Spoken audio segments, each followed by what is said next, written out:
हाँ भाई बच्चों, चलो शुरू करते हैं क्लास आज की। भाई चलो क्वेश्चन नंबर 15 से शुरू करते हैं। इसमें यहाँ पर देखो, इसमें कहा कि common element which describe A web page. Web page पे आप कौन कौन से एलिमेंट यूज़ करते हो। बड़ा सिंपल सा क्वेश्चन है। हेडिंग है हमारे पास H1 से H6 तक की हेडिंग हम यूज़ कर लेते हैं। पैराग्राफ के लिए P टैग यूज़ कर लेते हैं, बिल्कुल करते हैं। लिस्ट के लिए आप OL, UL या DL यूज़ कर लेते हैं, ठीक है। तो ये सारी चीज़ें ही हम यूज़ करते हैं। इसके बाद का symbol use at the beginning of href text, ठीक है। href टेक्स्ट है, उसके बिगिनिंग में कौन सा सिंबल यूज़ करा जाता है, तो हैश सिंबल यूज़ करा जाता है। तो हैश सिंबल जो होता है, इससे बेसिकली क्या होता है, ये करंट को डिनोट करता है। सेल्फ जो है उसी को, मतलब सेम लोकेशन को डिनोट करता है। देखो किस तरह से हम यहाँ पे एक एग्जांपल के थ्रू समझ लेते हैं। जैसे मैं आपको यहाँ पे दिखाता हूँ, एक पेज ओपन कर लेते हैं जिसमें हमने HTML लिख लिया, हेड लिख लिया, ठीक है। और यहाँ पर जो है टाइटल देना दे दो कि टाइटल दे देते हैं हम, और टाइटल में लिख दिया फर्स्ट HTML, ठीक है भाई। और यहाँ पे टाइटल लिखने के बाद आप जो है हेड को बंद कर दो और बॉडी चला देते हैं। बॉडी के अंदर हम एक एंकर टैग लिखते हैं href और यहाँ पे हैश लगा देते हैं ऐसे ही, ठीक है। और इस हैश के साथ आप लिख दो कुछ भी कंटेंट, जैसे आपने लिख दिया SP शर्मा क्लासेस, ठीक है। और यहाँ पे इसको बंद कर दिया को, ठीक है। अरे क्या हो रहा है, कैपिटल में ही आ रहा। चलो यहाँ पे बॉडी को हमने बंद कर दिया, उसके बाद आप बंद कर देते हैं HTML को, ठीक है।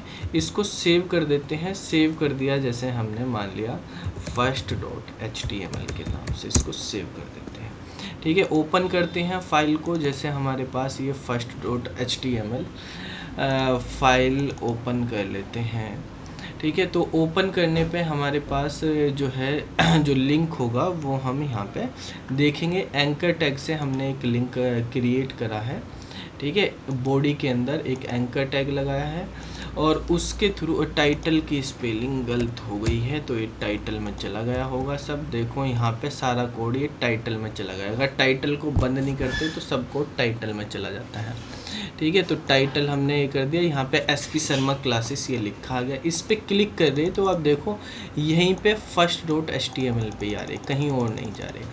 आप जो है सेम चीज़ में जाने के लिए, सेम डॉक्यूमेंट में बुक मार्किंग के लिए बेसिकली हैश का यूज़ करते हैं, ठीक है। कि एक ही डॉक्यूमेंट पे एक लोकेशन से दूसरी लोकेशन पे आप देखेंगे। जैसे मान लिया यहाँ पे हमने लॉगिन कर दिया, लॉगिन करने के बाद आप जैसे लॉगिन करते हैं, ठीक है। अगर मैं इस पे क्लिक करता हूँ यहाँ पर, तो क्लिक करने पे हम नीचे पहुँच जाते हैं, ऐसे स्क्रॉलिंग कर लेते हैं। तो ये हमारे पास जो स्क्रॉलिंग करने की चीज़ होती है कि एक लिंक से दूसरे लिंक पे पहुँच जाना ऐसे, तो जिससे आप एक पेज से दूसरी लोकेशन पे, पेज की ही लोकेशन पे आप चेंज कर लेते हैं सेम पेज पे, तो वो हमारे पास बुक मार्किंग होती है। आप हैश के थ्रू कर सकते हैं सेम बुक मार्किंग। आप एग्जांपल बहुत अच्छा देख सकते हैं कि बुक मार्किंग का एग्जांपल होता है हमारा विकीपीडिया का। तो हैश का हम वहाँ पे विकीपीडिया पे आप देखते होंगे लिंक। अगर मान लिया कंप्यूटर के बारे में ही सर्च करते हैं कि कंप्यूटर क्या होता है, ठीक है। तो कंप्यूटर हमने विकीपीडिया पे सर्च किया, तो आप देखेंगे यहाँ पर कि आपके पास ये बने हुए हैं, ये सब बुक मार्किंग है। इनके लिंक देखो बिल्कुल लेफ़्ट जो है बॉटम कॉर्नर पे आप देखेंगे, यहाँ पे लिंक बने हुए हैं ये सब। तो लिंक में बाद में जो है विकी, ऊपर देखो URL जो है हमारे पास कंप्यूटर तक है। यहाँ कंप्यूटर के बाद हैश लगेगा क्योंकि सेम पेज पे, और फिर वहाँ पे book marking, digital electronics hash के बाद, ठीक है। इसमें जो है मोबाइल कंप्यूटर, बाई आर्किटेक्चर, इस तरह से आप ये आ रहे, तो हैश का हम लिंकिंग में यूज़ करते हैं। तो आंसर इसमें जो हो जाएगा हैश सिंबल हो जाएगा ए वाला। 17 नंबर होता है tag use to create a new list. एक नई लिस्ट क्रिएट करनी है। ऑल्सो इंक्लूड ए हाइपरलिंक, उसमें हाइपरलिंक भी बिल्कुल बना सकते हैं। OL, UL, DL किसी में भी बनाओ आप। LI के थ्रू बेसिकली OL और UL में नॉर्मली लिस्ट हम नहीं क्रिएट कर सकते हैं, LI के थ्रू। ये लिस्ट आइटम होता है, इसके थ्रू आप बना सकते हो, ठीक है। तो नए नए एलिमेंट कंटेंट उसमें यूज़ कर सकते हैं। एक है कि जो हमारे पास टेक्स्ट एरिया के बारे में पूछा है इसने कि टेक्स्ट एरिया जो होता है उसके अंदर जो टेक्स्ट एरिया टैग होता है उसके अंदर जो टेक्स्ट लिखा होता है वो किस तरह, वो प्री फॉर्मेटेड होता है, जैसे आप लिखोगे उसी तरह से वो आ जाता है, जैसे आपने HTML कोड में लिखा है उसी तरह का सेम वहाँ पे आ जाता है, वही फ़ॉन्ट, वही क्या नाम जी हमारे पास साइज़ वगैरह, उसी तरह से एंटर वगैरह, मेनली आप एंटर लगा रहे, स्पेस लगा रहे, वही आ जाएंगे। तो is the default colour of hyperlink, hyperlink के आप डिफ़ॉल्ट कलर देख रहे हैं, हमने यहाँ पे हाइपरलिंक बनाया तो बाय डिफ़ॉल्ट ब्लू कलर में आ रहे, बाकी आपकी मर्जी, आप कलर चेंज भी कर सकते हो, ठीक है। तो बाय डिफ़ॉल्ट ब्लू कलर में होते हैं, 19 का आंसर हो जाएगा बी। इसके बाद देखो नेक्स्ट है हमारे पास कि a much better approach to establish the base URL. Base URL क्या होता है, देखो भाई बेस यूआरएल का मतलब है हमारे पास, जैसे मान लिया ये हमारी वेबसाइट है, अब वेबसाइट पे आपको लिंकिंग लगानी है, इस वेबसाइट की लिंकिंग लगाने के लिए जो है बेसिकली क्या होता है, अलग अलग लिंक हैं यहाँ पे, तो मुझको बार बार ये पूरा यूआरएल ना लिखना पड़े, मैं चाहता हूँ शॉर्ट में ही हम लिख दें। तो मेन वेबसाइट हमारे पास ये है spsharmaji.com, ठीक है। तो आप बेस का यूज़ करेंगे और बेस को बेसिकली हम हेड के अंदर यूज़ करते हैं, और वहाँ पे तो आप बेस वेबसाइट लिख देंगे जो भी आपको बेस यूज़ करना है, ठीक है। तो वेबसाइट का या यूआरएल का, उस यूआरएल के आगे काम करेगा फिर हमारे पास बाकी चीज़ें। देखो जैसे हमारे पास ये वेबसाइट है, मैंने इसको एक कॉपी कर लिया यहाँ से, और आप यहाँ पे समझते हैं इसको अच्छे से, एक हेड के अंदर ही हमने एक यहाँ पे बेस टैग लगा लिया, BASE बेस, और उसमें href यूज़ किया, इक्वल टू लगा के, और यहाँ पे इसको पेस्ट कर दिया, ठीक है। इस तरह से हमने यहाँ पे बेस में लिख दिया। टारगेट आपको ब्लैंक करना, ब्लैंक कर दो, ठीक है। तो ये हमने यहाँ पे ब्लैंक लगा दिया, ठीक है। सेम रखना, सेम आपकी मर्जी है। तो ये हमारे पास एक बेस बन गया है। अब आप चाहते हो कि आप जो भी क्लिक करें, जैसे मान लिया यहाँ पे SP शर्मा क्लासेस है, आप TGT PGT UPPRB UGC net, ठीक है। तो यहाँ पे आप लिखते हो TGT PGT वाला पेज खुल जाए, TGT PGT का, यहाँ पे UP पुलिस COASI, तो उसमें भी कंप्यूटर ऑपरेटर जो होते हैं उनकी पोस्ट निकलती है। ये UPPRP भी लिख देते हैं शॉर्ट में, PRPP के थ्रू होते हैं, ठीक है। और यहाँ पे हमने लिख दिया UGC नेट, ठीक है, इस तरह से लिख दिया। तो आपको अब देखो, जैसे मान लिया हमारे पास हम यहाँ पे UGC TGT PGT पे जाते हैं, तो इतना बड़ा URL लिखने की ज़रूरत नहीं है, आप केवल ये होम जो लिखा हुआ है हमारे पास, होम से आगे की चीज़ें ही कॉपी मार लो यहाँ पे, और यहाँ पे हमने पेस्ट कर दी, इतना ही। तो इतनी जगह जो यहाँ तक कि ये बार बार आपको लिखनी पड़ रही है, एक ही बार आपने डिसाइड कर दी बेस में, और फिर इसके आगे ढूंढेगा इन चीज़ों को, ये जो हम यहाँ href में दे रहे ए के अंदर, ठीक है।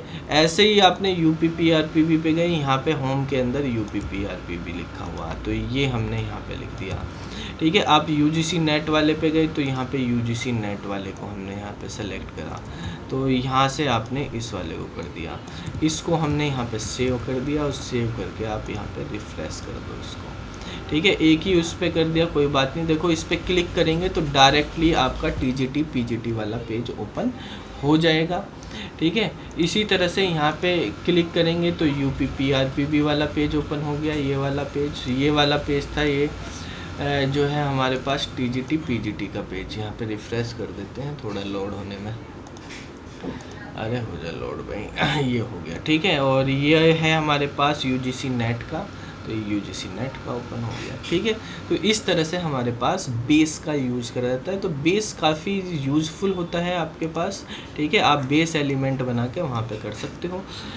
तो ये बेस एलिमेंट कहलाते हैं, हमारे बेस टैग के थ्रू यूज़ करते हैं। तो आंसर हो जाएगा A. Which of the following tag that are all in sequence in table, table बनाते हैं तो टेबल में सबसे पहले टेबल टैग लगाएंगे, फिर TR, फिर TD, इस तरह से आप यूज़ कर सकते हैं।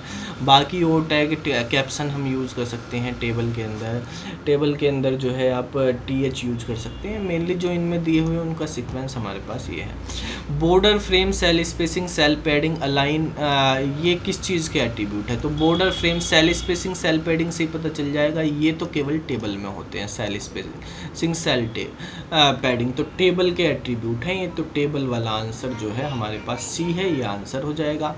23 नंबर में कहा which attribute tell how many row a cell should span.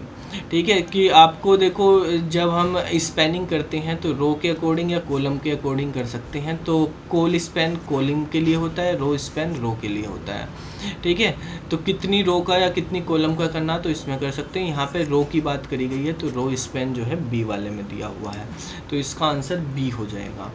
ठीक है, तो बेसिकली जो है हमारे पास ये करता है कि एक पर्टिकुलर रो जो है कितनी रो को कवर करेगी वहाँ पे, उसके लिए हम यूज़ करते हैं। 24 नंबर है विच of the following is an attribute of table tag. Table tag का जो होता है बेसिकली सेल पैडिंग, जैसे ऊपर लिखा था हमने देखा था, सेल पैडिंग इसका एक एट्रीब्यूट होता है। सेल पैडिंग, सेल स्पेसिंग वगैरह ये हम यूज़ करते हैं। गेस्ट पोस्ट किस चीज़ के मेथड है? HTML की बात करें तो HTML में HTML फॉर्म जो होता है उसके मेथड होते हैं हमारे get, post, head, trace, delete वगैरह ये सब। ठीक है, 26 है attribute is use to set the border colour. तो बॉर्डर कलर आपको देना है। देखो यहाँ पे हम CSS की बात नहीं कर रहे हैं, हम बात कर रहे हैं केवल जो है बेसिकली HTML की। तो HTML में बॉर्डर कलर को देने के लिए कोई टेबल है उनके बॉर्डर कलर वगैरह देने तो आप यूज़ कर सकते हैं। वैसे आप CSS में भी यूज़ कर सकते हैं, वहाँ पे भी हमारे पास बॉर्डर कलर एट्रीब्यूट होते हैं जब आप बॉर्डर से यूज़ करते हैं। तो attribute is use to specify the background. Background करने तो आपको BG कलर यूज़ करेंगे आप। BG कलर बॉडी का बैकग्राउंड करना, टेबल का बैकग्राउंड करना, किसी का भी बैकग्राउंड करना तो BG कलर का यूज़ करते हैं। CSS में ये प्रॉपर्टी बैकग्राउंड के नाम से आती है, उसमें जो है आप अलग अलग बैकग्राउंड कलर करना स्पेसिफिक तो बैकग्राउंड कलर लिखते हैं। ठीक है, हाइफन लगा के हम यूज़ करते हैं वहाँ पे। तो इसके बाद 28 नंबर क्वेश्चन में कहा the attribute help to align data vertically in a single cell. एक टेबल है उसमें जो टेबल में सेल बनी हुई है ये, तो वर्टिकली अलाइन करना आपको मिडिल पे, टॉप पे या बॉटम पे, तो V अलाइन का यूज़ कर सकते हैं आप। ठीक है, 29 नंबर क्वेश्चन में कहा विच of the following tag gives A caption. Caption देना आपको, कैप्शन आप टॉप पे या बॉटम पे टेबल के रख सकते हैं। तो कैप्शन टेबल का नाम हो जाता है एक तरह से, उसकी हेडिंग हो जाती है, तो कैप्शन टैग से हम यूज़ करते हैं इसको। तो ये जैसे ही टेबल टैग लगाते हैं उसके बाद में आप लिख दो कैप्शन, तो वहाँ पे ये यूज हो जाएगा। ठीक है, तो देखो किस तरह से, जैसे मान लिया हमें कैप्शन बनाना ही है तो कैसे आप एक टेबल बना के मैं आपको दिखा देता हूँ। उस टेबल में हम कैप्शन किस तरह से लगाते हैं। मान लिया हमने एक टेबल टैग यूज़ किया है। ठीक है, यहाँ पे हम ले लेते हैं एक टेबल टैग और टेबल टैग में एक यहाँ पे कैप्शन हम यूज़ कर लेते हैं। ठीक है, कैप्शन में लिख दिया टेबल 1.0, इस तरह से ये कैप्शन हमारे पास हो गया है। ठीक है, टेबल के अंदर कुछ एट्रीब्यूट लगा देते हैं, जैसे टेबल की विड्थ जो है वो 300 पिक्सल की हो जाए और टेबल का जो बॉर्डर है वो हमारे पास 1 हो जाए। ठीक है, इस तरह से हमने यहाँ पे लिख दिया। टेबल के अंदर जो है आपको TR बनाने होते हैं, जितनी रो बनानी उतनी TR आप लिख देंगे और जो है TR के बाद जो है हमारे पास TR के अंदर जो है बेसिकली हम यूज़ करते हैं TD। मान लिया हमें 3 कॉलम बनाने हैं तो हमने 3 बार TD यहाँ पे लिख दिया। 2 रो बनानी, 3 कॉलम बनाने, इस तरह से आप लिख देते हैं यहाँ पे। ठीक है, तो मान लिया मैंने यहाँ पे लिख दिया कि ID लिखनी पहले, फिर इसमें नाम लिखना है, फिर यहाँ पे एज लिखनी है। ठीक है, और फिर यहाँ पे ID 1 और यहाँ पे लिख दिया हमने नेम लिख दिया राम और एज लिख दी 22। तो इसको आप सेव करेंगे तो सेव करके यहाँ पर आ जाते हैं, इसको रिफ़्रेश कर देते हैं तो देखो ये टेबल का कैप्शन बन के आ गया। टेबल 1.0 इसको कैप्शन बोलते हैं टेबल का। ठीक है भाई बच्चों, अब देखो जैसे एक क्वेश्चन हमने यहाँ पे भी करा था कि आप टेबल का बॉर्डर कैसे सेट, बॉर्डर का कलर कैसे लगा सकते हो। तो बॉर्डर कलर नाम का एट्रीब्यूट होता है, तो ये वाला एट्रीब्यूट आप यूज़ कर लो। जैसे हमें मान लिया टेबल जो है अभी हमारे पास ये इसका बॉर्डर ब्लैक कलर का है बाय डिफ़ॉल्ट, आपको जो है इसको रेड कलर का करना है। तो यहाँ पे बॉर्डर कलर आपने लिख दिया रेड होना चाहिए भाई। बॉर्डर कलर को कलर में COLOR करेंगे तो ये रेड कलर का हो गया। इस तरह से हो जाता है। ठीक है, तो एन्जॉय करो, अच्छे से पढ़ाई करो। ऑल द बेस्ट आपके एग्ज़ाम के लिए आपको, और फिर मिलते हैं अगली वीडियो में। तब तक के लिए बाय बाय।